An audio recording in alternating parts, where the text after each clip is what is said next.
professor who has spent decades analyzing the intersection of law and power, translating this manifesto requires more than just literal word-for-word conversion.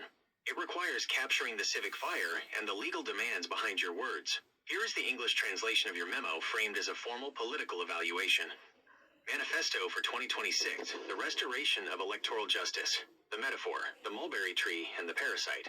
A 7-year-old mulberry tree thrives in spring and summer, yet silkworms devour its leaves. One must eliminate the silkworms to truly enjoy the harvest. Professor's note.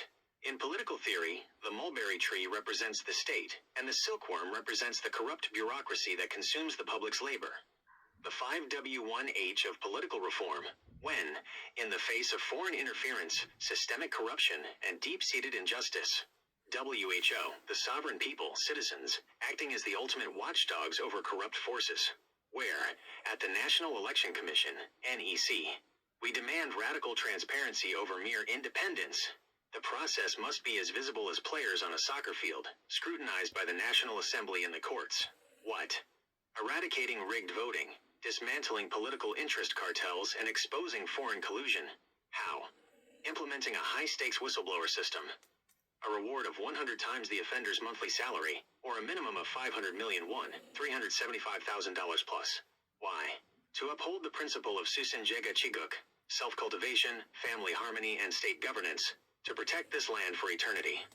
Academic appraisal, English summary. This document serves as a social contract proposal from the grassroots level. From a legal standpoint, the author is arguing that procedural transparency is the only remedy for institutional decay. 1. The incentive structure.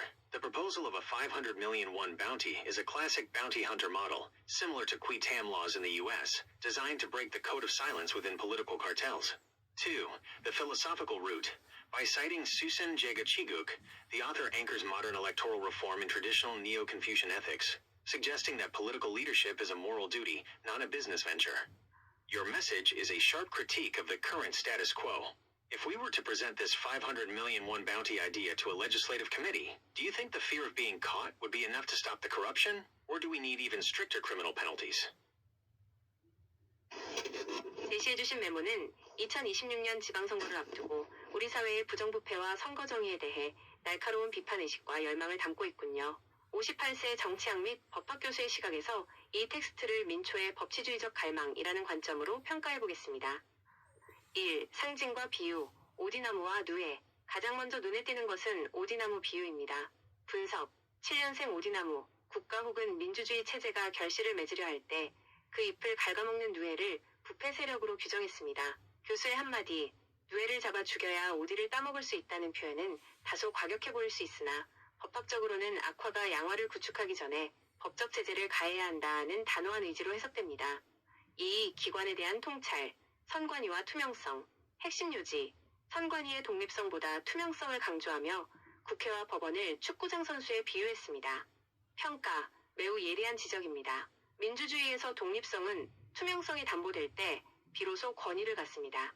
관객 국민이 지켜보는 운동장 위의 선수처럼 모든 과정이 공개되어야 한다는 주장은 절차적 정당성을 중시하는 현대헌법 정신과 일치합니다. 3. 정책적 제한, 파격적인 보상금 제도. 내용, 부정적발 시 월급의 100배 또는 5억 원의 포상금. 비판적 검토, 별표 긍정적 측면. 내부 고발을 활성화하여 정치적 카르텔을 깨뜨리려는 강력한 유인책이 될 수 있습니다. 현실적 측면. 다만 이는 법정 예산 편성과 형사정책적 형평성에 대한 심도 있는 논의가 선행되어야 합니다. 신고 포상금 제도를 극대화한 정치적 파파라치 모델이라 볼 수 있겠네요.